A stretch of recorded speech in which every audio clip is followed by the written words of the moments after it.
The femme fatale, an architect of desire, crafts an illusion of perfection, drawing victims into her web with calculated charm. She mirrors their desires, creating an idealized image that captivates and enthralls. This allure is not genuine, but a carefully constructed facade designed to manipulate and control. The victim, blinded by the mirage, willingly steps into her domain, unaware of the intricate trap being laid. The initial stages involve subtle acts of mirroring and idealization, creating a sense of deep connection and understanding.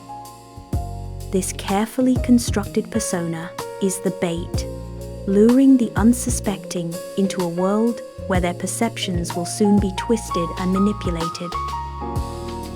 Her eyes, pools of liquid midnight, reflected back the yearnings of every soul she encountered, a subtle tilt of her head, a perfectly timed sigh, each gesture a brushstroke in the masterpiece of deception she was meticulously creating. She was an artist of the human heart, capable of painting any reality she desired. Her voice, a silken whisper, promised understanding, a sanctuary from the world's harsh judgment. One example is the story of Mark and his relationship with a femme fatale named Sarah. For Mark, it was her shared love of obscure poetry and her fierce passion for animal rights. She became the echo of their deepest convictions, the validation he craved. Each visit to her apartment was a carefully orchestrated performance, designed to deepen the illusion. She listened intently, her gaze unwavering. As he opened his heart and shared his hopes and fears, she offered gentle encouragement, mirroring his emotions with uncanny accuracy. "You are so right," she would murmur, her hand resting lightly on his. "I've always felt the same way." With each shared secret, each moment of manufactured intimacy, the web tightened. Mark found himself drawn to her magnetic pull. Eager to bask in the warmth of her attention, doubt began to fade, replaced by a growing sense of trust and dependence. The world outside her apartment seemed dull and uninviting, filled with people who simply didn't understand their love. Only within her carefully curated reality could he truly be himself, or so he believed. One evening, as rain lashed against the windows, Mark told her something devastating. He had lost his father to cancer, a loss that would bring a large inheritance. Her eyes widened with concern. "Oh, Mark, I'm so sorry," she whispered, her voice laced with genuine sympathy. "I wish there was something I could do." A few days later, she casually mentioned a lucrative investment opportunity. A friend of hers, a wealthy art collector, was looking for investors in a new venture. The returns were guaranteed, she assured him, and the risk was minimal. Mark hesitated. He was emotional and vulnerable. But her gaze, so full of understanding and encouragement, convinced him to take the leap. He emptied his account and handed it over, trusting her implicitly. As he walked away, a sense of unease gnawed at him, but he quickly dismissed it.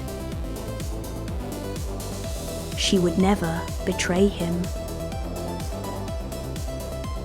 Would she?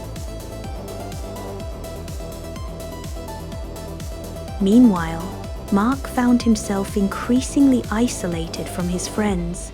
The femme fatale subtly criticized his lifestyle choices, his lack of commitment to animal welfare, "You just don't understand," she would say, shaking her head sadly.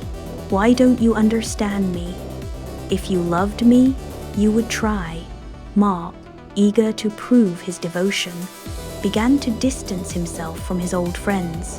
He spent more and more time with the Femme Fatale, volunteering at her animal shelter, desperate to prove himself to her. But it never seemed to be enough. But he was hooked on her. Ultimately, Mark had fallen into the Femme Fatale's trap, an example of how easily it can happen. He was now firmly within her grasp. His perceptions twisted, his autonomy surrendered. The game had only just begun.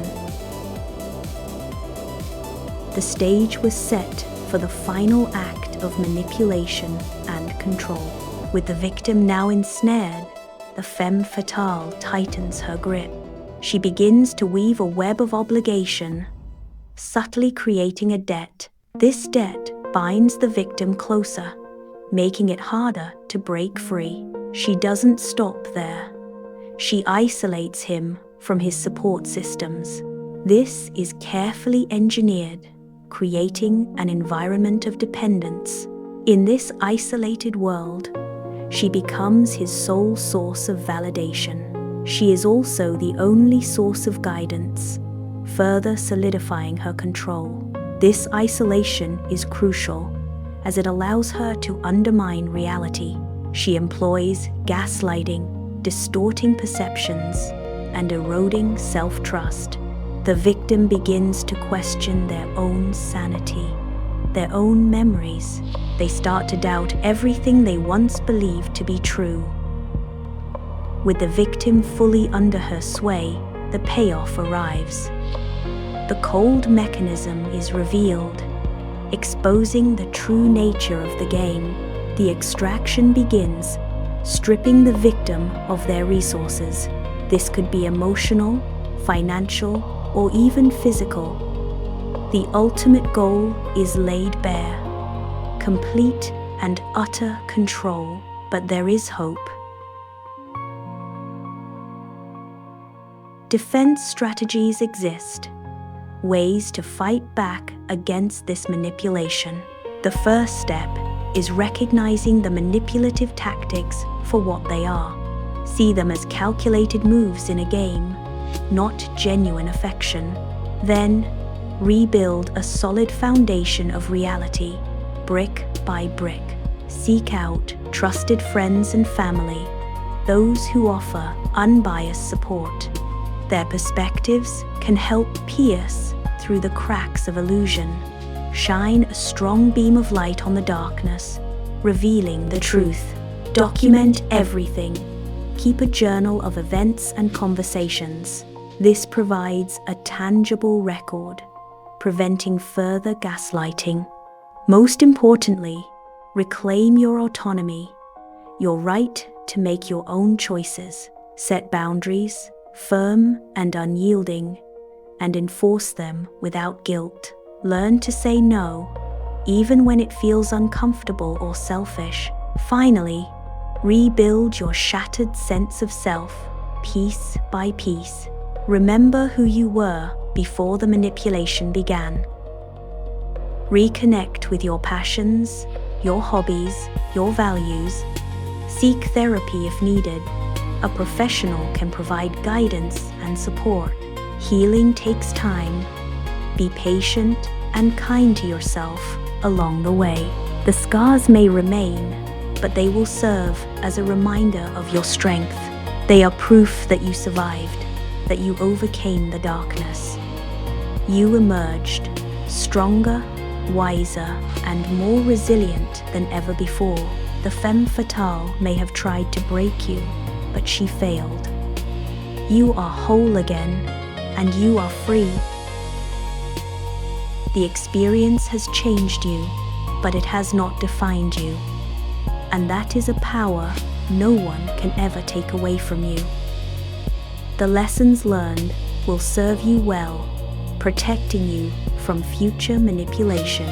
You will recognize the red flags, the warning signs, the subtle cues. You will be able to spot the femme fatale from a mile away, and you will walk away unscathed and unburdened. You are now the architect of your own life, the master of your own fate. The journey may have been difficult, but it has led you to this moment. A moment of triumph, of self-discovery, of liberation, for they will guide you on your path, ensuring that you never fall victim again. The femme fatale's power is broken, her illusions shattered. You have reclaimed your life, and you are ready to move forward. Go forth and live it to the fullest, knowing that you are strong, resilient, and free.